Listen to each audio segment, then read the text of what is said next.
Welcome to the final Letters to Amy class. Is anybody excited about our big party today? Yeah! So we've spent a lot of weeks writing to a lot of women named Amy. And can anyone tell me why we picked the name Amy?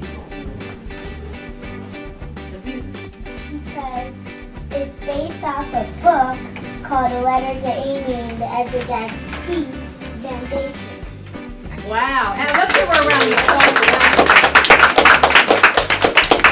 This program was funded by the Ezra Jack Keats Foundation, and it's based on the book, like Aziza said, A Letter to Amy.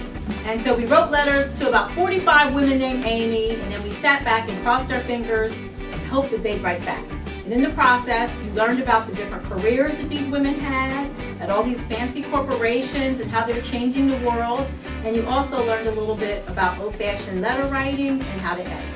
So, without further ado, we will begin calling you up in random order by the letters to come up and read your letter.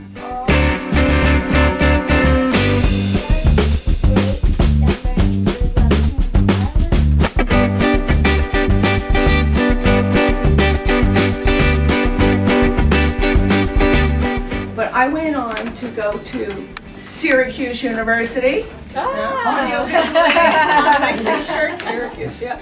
Go Orange. And I studied writing there, and I ended up working for the News Journal for 40 years. And I wrote everything from, for one story, I got to ride an elephant in the circus, which was extreme. Any other questions? Yes. What was your favorite story that you wrote?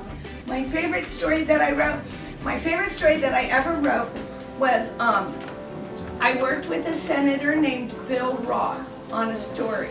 I don't know, some of the grown-ups may remember Senator William V. Roth Jr. There's a big, big bridge named for him. I found out that at the time the president was holding up some money for a program.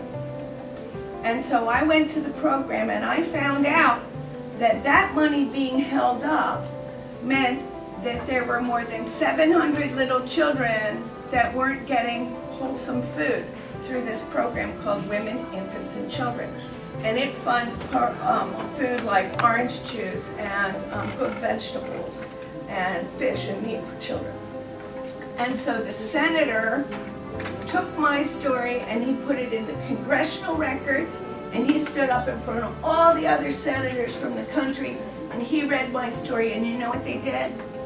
They got the money released so that all across the country, the kids like those I wrote about in Delaware, they all got that food. So that was my favorite. It shows that when you really work hard, you can make good things happen. Yes.